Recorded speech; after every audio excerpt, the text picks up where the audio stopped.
বাংলাদেশ জাতীয়তাবাদী দল রংপুর মহানগর এবং রংপুর জেলা কর্তৃক আয়োজিত জাতীয় বিপ্লব এবং সংহতি দিবস উপলক্ষে আজকের এই আলোচনা সভার সম্মানিত সভাপতি, জাতীয়তাবাদী দল মহানগরের আহ্বায়ক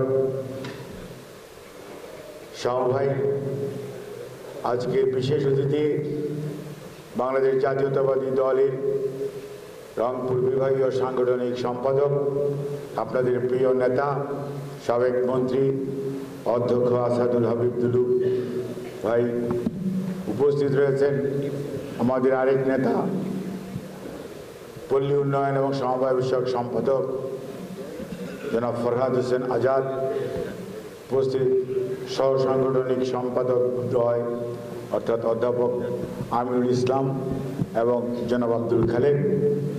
আর মঞ্চে উপবিষ্ট রয়েছেন আমাদের মেহমান, আপনাদের ছেলে, ঢাকা বিশ্ববিদ্যালয়ের শিক্ষক ডক্টর আব্দুল্লাহ আল মামুন, আর সাধারণ সম্পাদক হিসেবে সঞ্চালকের দায়িত্ব পালন করছেন আনিসুর রহমান লাকু। উপস্থিত আছে, ও আমি বলি নাই, জেলা বিএনপির সংগ্রামী আহ্বায়ক জনাব মোহাম্মদ সাইফুল ইসলাম, আর আপনাদের মহানগরের সদস্য সচিব, কোর্টে একটু কাজ আছে, মাহফুজুল নবী ডন, সে আমাকে বলে দিয়েছে। আর সামনে উপবিষ্ট বাংলাদেশ জাতীয়তাবাদী দলের বিভিন্ন ইউনিটের সম্মানিত নেতৃবৃন্দ, সেই সাথে ছাত্র দল, যুব দল, স্বেচ্ছাসেবক দল, শ্রমিক দল, মহিলা দল, কৃষক দল সহ তাঁতি দল, মৎস্যজীবী দল, বোধহয় মুক্তিযোদ্ধা দল আছে কি, মুক্তিযোদ্ধা দল সহ, অর্থাৎ আমাদের সকল অঙ্গ সহযোগী উলামা দলও আছে, সকল অঙ্গ সহযোগী সংগঠনের নেতৃবৃন্দ, বিভিন্ন পেশায় নিয়োজিত আমন্ত্রিত পেশাজীবী নেতৃবৃন্দ, সম্মানিত সাংবাদিকগণ, আসসালামু আলাইকুম। আমাদের মুখ্য আলোচক অত্যন্ত সুন্দরভাবে 7ই নভেম্বর 1975-এর প্রেক্ষাপট বর্ণনা করেছেন।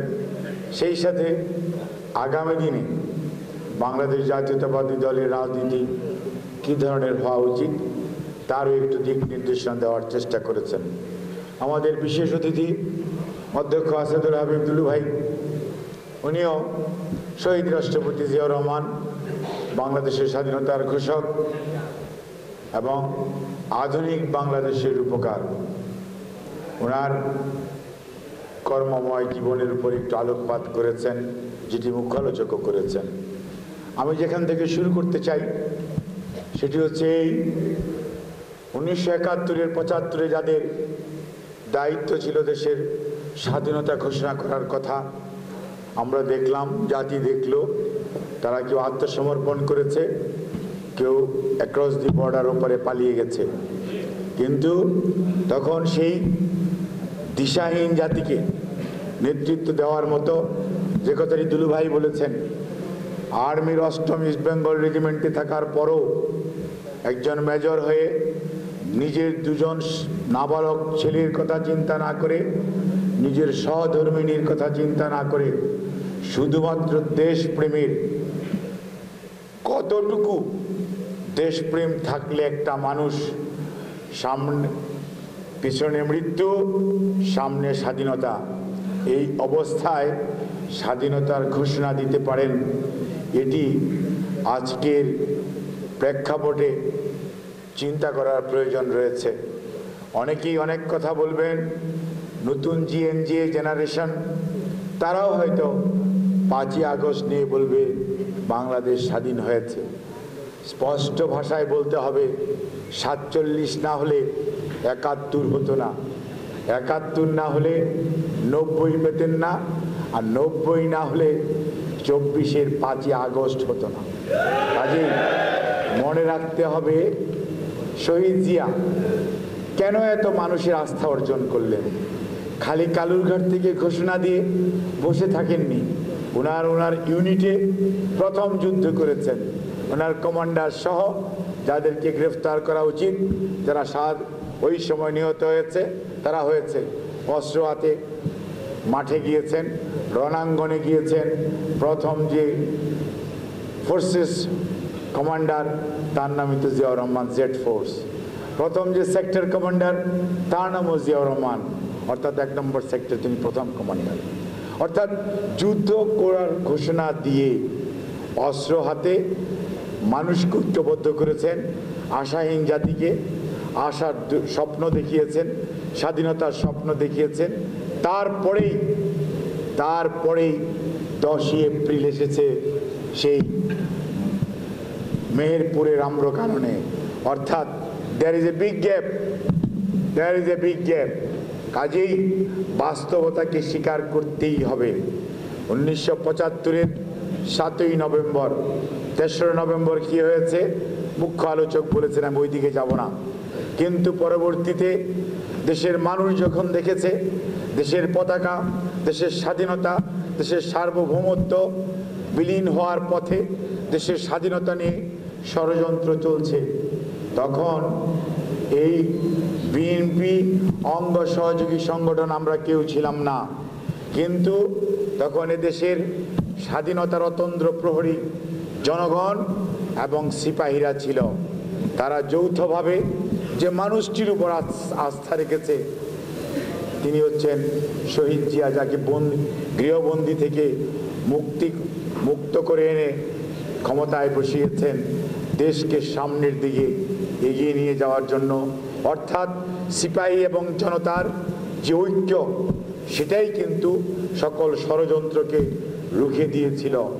আর সেই ঐক্যের কারণেই শহীদ জিয়া কিন্তু ক্ষমতায় বসিয়েছিল, উনি নিজে অধিষ্ঠিত হন নাই। কাজেই যারা সমালোচকরা অনেক সমালোচনা করেন সে সম্পর্কে দুলুভাই বলেছে, আমি ওই দিকেও যাব না। আমি যে কথাটি বলতে চাই, যখন স্বাধীনতা ঘোষণা হয়েছিল তখন জিয়াউর রহমান স্যার ছিলেন সিনিয়র মেজর, আরেকজন ছিলেন major, but he was a bit junior. কিন্তু স্বাধীনতার পরে যে কথাটি দুলুভাই বলেছে, একটা মানুষের মানে আকাঙ্ক্ষার কত সীমাবদ্ধতা, একটা মানুষ কত ডিসিপ্লিন হতে পারে, শৃঙ্খলা এবং সামরিক বাহিনীর প্রতি কতটুকু আনুগত্য থাকতে পারে, তার উৎকৃষ্টতম উদাহরণ হচ্ছেন শহীদ জিয়া।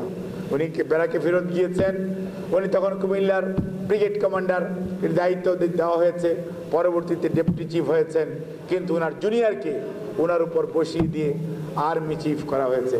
আজকে যারা বৈষম্যের আন্দোলন করেন, বৈষম্য বিরোধী কথা বলেন, আমরা আপনাদেরকে সাধুবাদ জানাই, কিন্তু বাংলাদেশ জাতীয়তাবাদী দলের প্রতিষ্ঠাতা শহীদ জিয়ার প্রতি প্রথম বৈষম্য করা হয়েছে এই স্বাধীন বাংলাদেশ।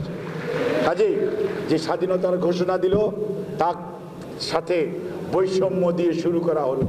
তারপরেও উনি নীতি নৈতিকতার প্রতি এবং একটি শৃঙ্খলা বাহিনীর সদস্য হওয়ার পরেও উনি দায়িত্বশীলতার পরিচয় দিয়েছেন। সেই জন্যই ৭৫-এর পট পরিবর্তনের পর এদেশের মানুষ যখন বিশৃঙ্খলা দেখেছে, যখন স্বাধীনতা সার্বভৌমত্ব বিলীন হওয়ার উপক্রম হয়েছে দেশি বিদেশি ষড়যন্ত্রকারীদের ষড়যন্ত্রের মাধ্যমে, তখনই তারা আস্থা রেখেছেন ওই মানুষটির উপর, যে মানুষটি তার ঘোষণা এবং কর্ম দিয়ে মানুষের মন জয় করেছিলেন। সেজন্যই তলাহীন জুরি যেটি খেতাব পেয়েছিলেন তৎকালীন স্বাধীনতা পরবর্তী সরকার, সেই তলা কিন্তু লাগিয়েছিলেন শহীদ রাষ্ট্রপতি জিয়াউর রহমান। কাজেই জিয়াউর রহমানকে বসানো যে কতটুকু লাভ, কতটুকু দূরদর্শিতার পরিচয় সিপাহী জনতা দিয়েছিল, আর জিয়াউর রহমান সাহেব ক্ষমতায় বসার পর বাংলাদেশকে সামনের দিকে এগিয়ে নিয়ে যাওয়ার জন্য যে দূরদৃষ্টি সম্পন্ন পদক্ষেপ, অর্থাৎ জাতিকে ঐক্যবদ্ধ করার প্রথম প্রচেষ্টা। আগে কেউ ছিল শান্তি বাহিনী, কেউ ছিল বাঙালি, বিভিন্ন নামে আমরা অভিহিত ছিলাম। শহীদ জিয়া চিন্তা করেছেন জাতিকে যদি সামনের দিকে এগিয়ে নিয়ে যেতে হয় তাহলে অবশ্যই আমাদেরকে ঐক্যের কোনো বিকল্প নাই। কাজেই জাতিকে স্বাধীনতার পক্ষ বলেন, বিপক্ষ বলেন, হিন্দু বলেন, মুসলমান বলেন, পাহাড় বলেন, সমতল বলেন, এরকমভাবে যদি বিভাজিত করা হয় তাহলে জাতি সামনের দিকে এগোবে না। যারা অন্যায় করেছে তাদের বিচার হতে পারে, কিন্তু জাতিকে বিভাজিত রেখে সামনে এগোনো যায় না।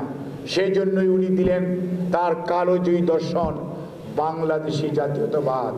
যে পরিচয় এই পতিত স্বৈরাচার সবকিছু মুছে ফেলতে পেরেছে, কিন্তু বাংলাদেশি জাতীয়তাবাদ মুছতে পারে নাই। কারণ মনে রাখবেন, এটি আমাদের পরিচয়। আমরা সংখ্যাগুরুও না, সংখ্যালঘুও না, আমরা সবাই বাংলাদেশি।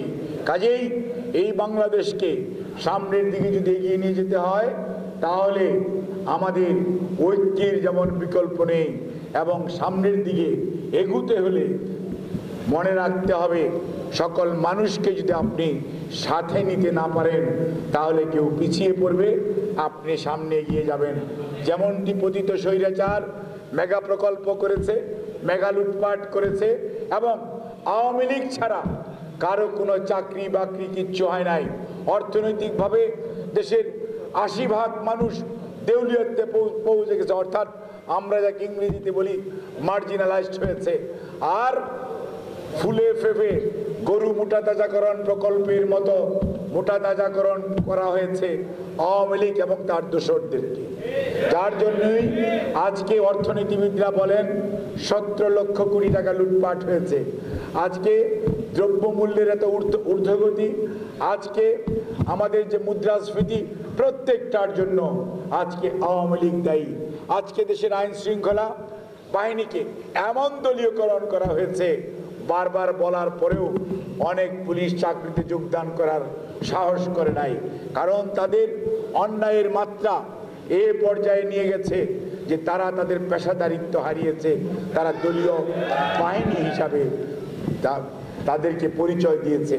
সেজন্যই আজকে মনে রাখতে হবে এই ২০২৪-এর আন্দোলন এটি যেমন একদিনে গড়ে ওঠেনি, এক মাসে গড়ে ওঠেনি, এটি গড়ে উঠতে বিগত ১৭ বৎসরের ইলিয়াস আলীকে যেমন আমরা হারিয়েছি, চৌধুরী আলমকে হারিয়েছি, আমাদের হাজার হাজার নেতাকর্মী শহীদ হয়েছে, লক্ষ লক্ষ নেতাকর্মী ভুয়া গায়েবী মামলা মাথায় নিয়ে বনে বাদরে ঘুরিয়ে বেরিয়েছে, এবং সেই সাথে দেশনেত্রী বেগম খালেদা জিয়া আজকে দুদক বলে ব্যাংকে টাকা আছে, ওইটা সঠিক হয় নাই।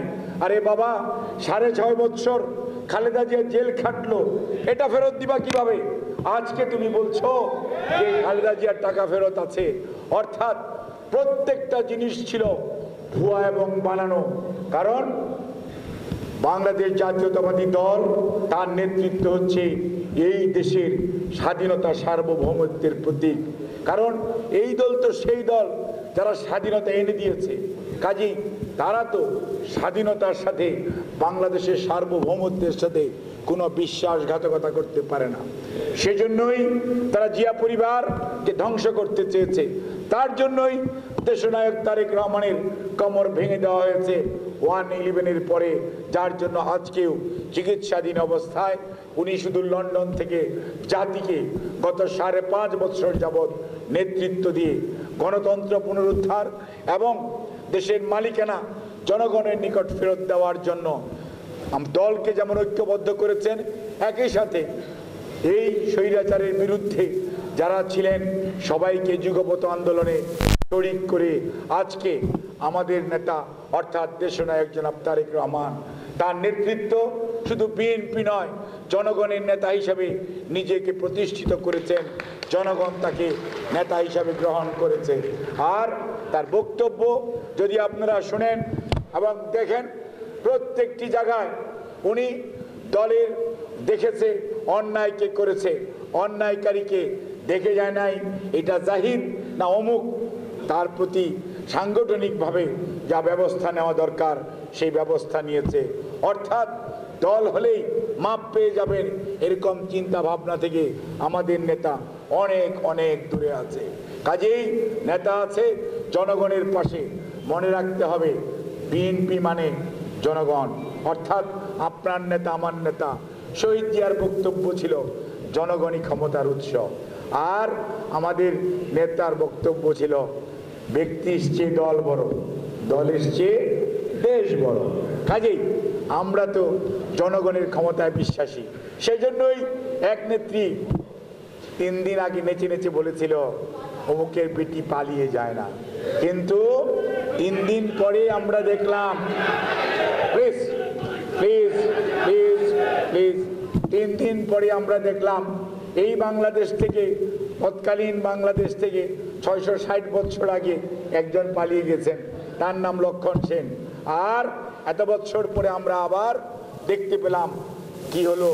আমি আর 5ই আগস্ট ওই নামও নিতে চাই না। কাজেই মনে রাখতে হবে যে আপনারা হচ্ছেন সেই নেতার আদর্শের সন্তান, আমরা তার সবার অনুসারী। কাজেই আমাদেরকে যদি জনগণকে সামনে আমরা নিতে চাই, জনগণকে ঐক্যবদ্ধ করতে হবে। আজকে অনেক বন্ধুরা সংস্কারের কথা বলেন, সংস্কারের কথা আপনাদের খেয়াল থাকা উচিত। দেশনেত্রী বেগম খালেদা জিয়া 2017 সনে প্রথম ভিশন 2030 উপস্থাপন করেছিলেন এবং আমাদের ভারপ্রাপ্ত চেয়ারম্যান দেশনায়ক জনাব তারেক রহমান ডিসেম্বর 2022-এ সারা 27 দফা রাষ্ট্র সংস্কারের কর্মসূচি জনগণের সামনে উপস্থাপন করেছিলেন। 13ই জুলাই এই পতিত স্বৈরাচারের বিরুদ্ধে যারা আন্দোলন সংগ্রামরত সবাইকে সাথে নিয়ে আমাদের নেতা পুনরায় 31 দফা রাষ্ট্র সংস্কারের কর্মসূচি, যেটি সকল রাজনৈতিক দল গ্রহণ করেছে এবং যেটি এদেশের মানুষ গ্রহণ করেছে, 2023-এ ঘোষণা করেছেন। কাজেই আজকে যারা সংস্কারের কথা বলেন তাদেরকে আমরা সাধুবাদ জানাই, ধন্যবাদ জানাই। কিন্তু ওই যে দুলু ভাইয়ের মতো যে সুদূর প্রসারী চিন্তা যারা করে তারাই হচ্ছে বিএনপি। সেই জন্যই 17-তে সংস্কারের প্রস্তাব দিয়েছে, 22-এ দিয়েছে, 23-এ সেটা একটা চূড়ান্ত রূপ লাভ করেছে। বাট মনে রাখতে হবে সংস্কার কোনো স্ট্যাটিক পদ্ধতি না, সংস্কার হচ্ছে ডাইনামিক, এটা চলমান। এই জেনারেশন আমি থাকবো না, আমরা কেউ থাকবো না, আরেক জেনারেশন আসবে, তাদের চাহিদা ভিন্ন হতে পারে, তার সাথে সামঞ্জস্য রেখে এগিয়ে যাওয়াটাই হচ্ছে বুদ্ধিমানের কাজ। এবং সেজন্যই সংবিধানে জনগণের আশা আকাঙ্ক্ষা প্রতিফলন ঘটবে, সেটি হচ্ছে সংবিধানের মূল মন্ত্র এবং সেই অনুযায়ী সংস্কার হবে টাইম টু টাইম। কাজেই সিদ্ধান্ত নেবে কি? জনগণ, কারণ সব কিছুই জনগণের জন্য। আপনি আমি আমরা ওই যে ডক্টর কামাল হোসেন বলছে না, কলমের খোঁচায় অনেক কিছু করা যায় না, জনগণকে সাথে নিয়ে করতে হয়। সেজন্যই আমাদের নেতা দেশনায়ক তারেক রহমান আজকে 31 দফা যে কর্মসূচি, সেই সংস্কার কর্মসূচি সেটিকে গ্রামে গঞ্জে মানুষের মাঝে ছড়িয়ে দেওয়ার জন্য আমরা 27 দফা নিয়ে মানুষের কাছে গিয়েছি। এখন আমরা 31 দফা নিয়ে জনগণকে ঐক্যবদ্ধ করছি। জনগণকে আমরা বুঝাচ্ছি যে এটা হচ্ছে আগামী দিনের বাংলাদেশের কিভাবে আপনারা চান, বাংলাদেশ কিভাবে শাসিত হবে, এটি কি কর্তৃত্ববাদী শাসন থাকবে না গণতন্ত্র থাকবে, সিদ্ধান্ত আপনাদের। এবং 31 দফা আজকে জনগণ গ্রহণ করেছে, এইটি জনগণের দফা। কাজেই জনগণকে 31 দফার পতাকা তলে যদি আমরা সমবেত করতে পারি, জনগণ যদি ঐক্যবদ্ধ হয়, তাহলে আগামীর জাতীয় নির্বাচনে জনগণের ম্যান্ডেট নিয়েই 31 দফা বাস্তবায়ন করার কর্মসূচি সম্ভব। তা আদারওয়াইজ এটি সম্ভব নয়। কাজেই মনে রাখতে হবে 7ই নভেম্বর 75-এ জাতিকে যেরকম ঐক্যবদ্ধ করা হয়েছিল, ঠিক একইভাবে আজকে 2024-এ আমরা যারা আছি শহীদ জিয়ার আদর্শের আমরা ধারণ করি, দেশনেত্রী বেগম খালেদা জিয়াকে আমরা আমাদের মা বলি, আমাদের নেত্রী বলি, আমাদের চেয়ারম্যান, আর আমাদের আন্দোলন সংগ্রামের নেতা দেশনায়ক তারেক রহমানের নেতৃত্বে আজকে বিএনপির সাথে অন্য অনেক রাজনৈতিক দল ঐক্যবদ্ধ জনগণের অধিকার আদায়ের সংগ্রামে।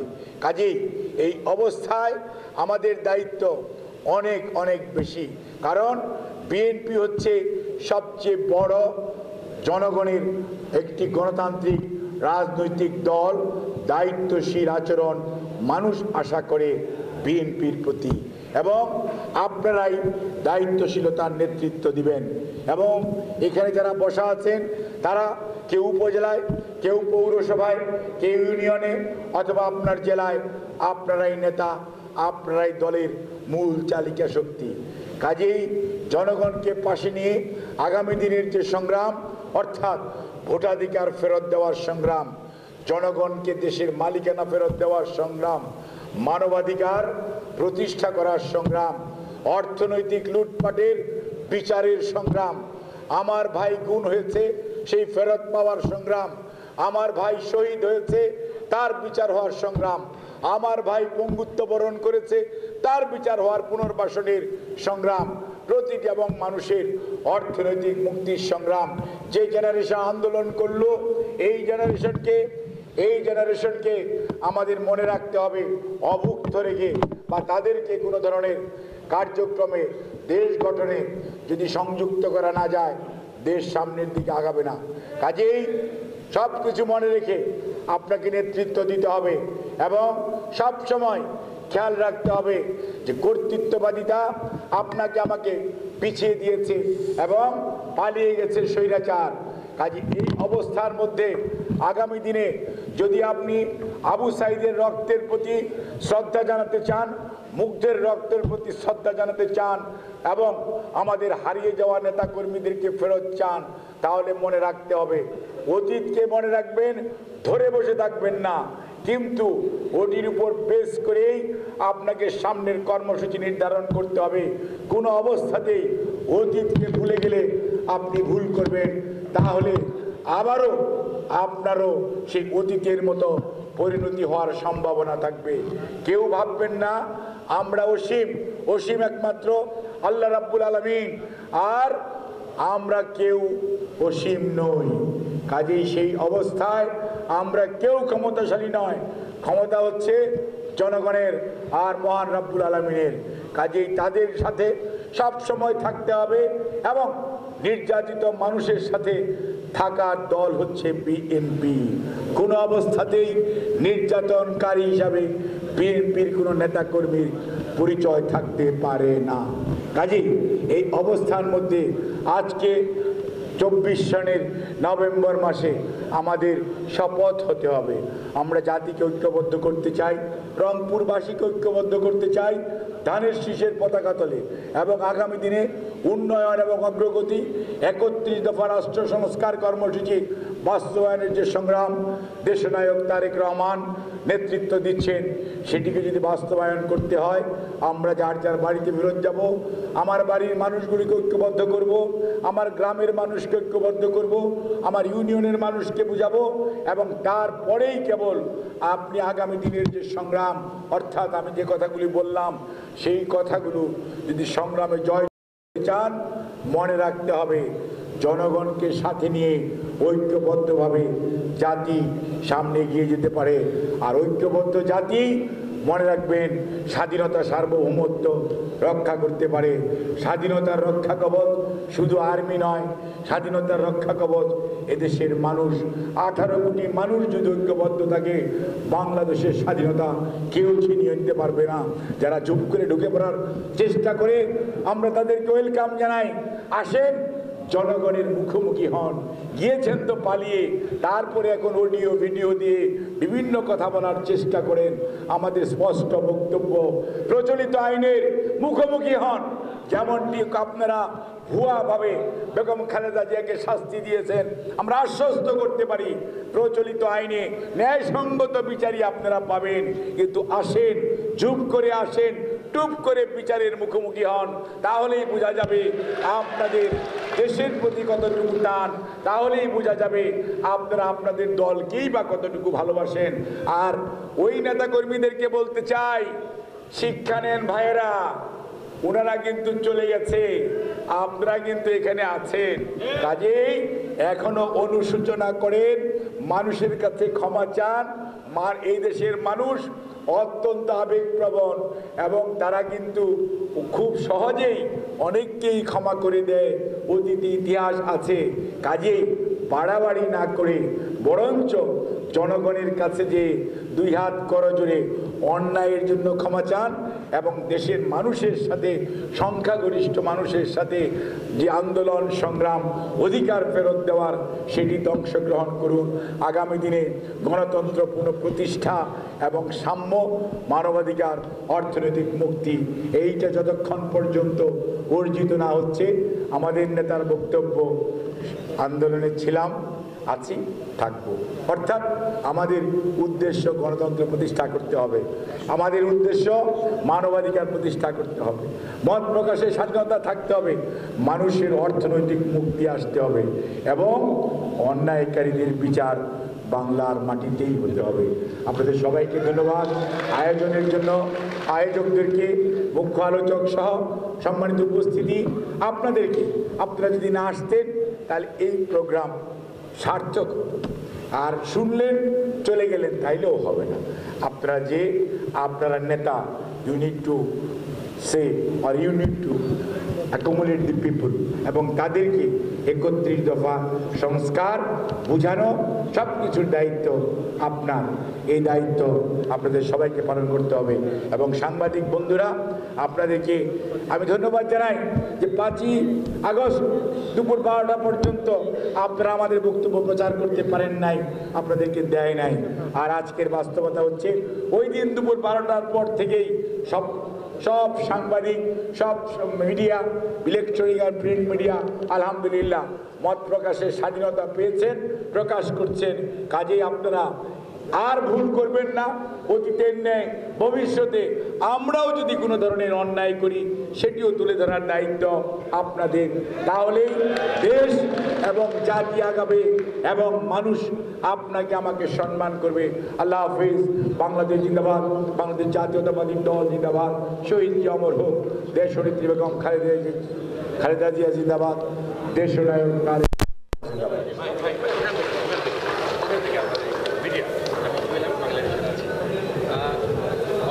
সরকারি উপদেষ্টাদের সাথে বৈষম্যবিরোধী ছাত্রদের মনস্তাত্ত্বিক যুদ্ধ চলছে। এটি কি আসলে নির্বাচন দেরি হওয়ার কারণে? যেমন গতকালকে আমরা দেখেছি পঙ্গু হাসপাতালে স্বাস্থ্য নির্বাচন দেরি হলে কি আরো বড় ধরনের কোনো? আপনি যে প্রশ্নটি করেছেন সেই প্রশ্নের উত্তর আমাদের দলের ভারপ্রাপ্ত চেয়ারম্যান এবং আমাদের দলের মহাসচিব জনাব মির্জা ফখরুল ইসলাম আলমগীর সাহেব দিয়েছেন। আমরা বাংলাদেশ জাতীয়তাবাদী দল এই অন্তর্বর্তীকালীন সরকারকে তাদের দায়িত্ব পালনে সহযোগিতা করার জন্য অঙ্গীকারবদ্ধ। আমরা করব, কিন্তু আমরা এও বলতে চাই যে আপনারা দায়িত্বশীলতার পরিচয় দিন। আমাদের দলের মহাসচিব আমাদের দলের পক্ষ থেকে আগামী দিনে গণতন্ত্র ফেরার রোড ম্যাপের কথা বলেছেন। সেটি যে কয়দিনই হোক সেটি আপনাদের বলা উচিত এবং তাহলেই মানুষ আশ্বস্ত হবে। মানুষ তো মুখিয়ে আছে তার ভোট প্রয়োগের জন্য, তার প্রতিনিধি নির্বাচিত করার জন্য। মানুষকে এরকম ভোটাধিকার প্রয়োগ থেকে যদি বেশি দিন বিরত রাখেন তাহলে বাংলাদেশের গণতন্ত্রগামী মানুষ যে খুব সবসময় আপনাদের পাশে থাকবে এটি ভাবা সঠিক নয়। কাজেই আজকে উপদেষ্টাদের মধ্যে আমি কোনো অস্বস্তি দেখছি তা না, তো কয়েকজন উপদেষ্টা যাদেরকে নিয়োগ দেওয়া হয়েছে তাদের ব্যাপারে স্পষ্ট ভাষায় বৈষম্য বিরোধী ছাত্র নেতৃবৃন্দ বলেছেন। আমি একজন প্রফেশনাল বলতে চাই, যাদের কিছু আছে যাদের ওই সকল ডিপার্টমেন্ট পরিচালনা করার কোনো অভিজ্ঞতা নাই, যারা স্বৈরাচারের দূষর ছিল। স্বাস্থ্যর যে সহকারী প্রতিমন্ত্রী মর্যাদায়, সে জাতীয় পার্টির সময় জাসদ রবের সাথে ছিল এবং রব সাহেব যখন মন্ত্রী ছিল তখন তাদের সাথে ছিল। 96 যখন আবার আওয়ামী লীগ সরকার এসছে তখনও তাদের সাথে ছিল। আবার যখন এই 111-এর পরে 2008-এ নির্বাচন এসছে তার পরবর্তীতে যখন তারা ক্ষমতাসীন হয়েছে তখন তারা কিন্তু এই ভদ্রলোকে আওয়ামী লীগের সাথেও ছিলেন। আবার এখন অন্তর্বর্তীকালীন সরকারের সাথে আছে। যেরকম আপনাদের মোস্তফা ফারুকীর কথা আসছে এবং আমাদের আরেকজনের নাম জানে কি, বসির। আপনি বলেন যে আকিজউদ্দিন সাহেবের ছেলে, যার ভাই এমপি ছিল, যার নামে বনানী থানায় মামলা হয়েছে, তারপরেও ওনাকে যদি আপনার করা হয়, কি বলে যে উপদেষ্টা করা হয়, তাহলে তো আমাদের ভাবার বিষয় আছে। তারপরে এমন কাউকে উপদেষ্টা করা হয়েছে যারা আগের সরকারের কোনো দেশে তারা দূত ছিলেন, তাদের মানে অর্থাৎ হাই কমিশনার ছিলেন, তাকে উপদেষ্টা করা হয়েছে অর্থাৎ, এবং আগের সরকারের দূষর ছিলেন, এইরকম অনেক কর্মকর্তাকে উপদেষ্টা করা হয়েছে। কাজেই আবু সাঈদ মুগ্ধের রক্তের প্রতি বিশ্বাসঘাতকতা করে যদি এই রকম নিয়োগ হতে থাকে, তাহলে সময় বলে দিবে দেশের মানুষ কোন দিকে যাবে। আপনাকে ধন্যবাদ।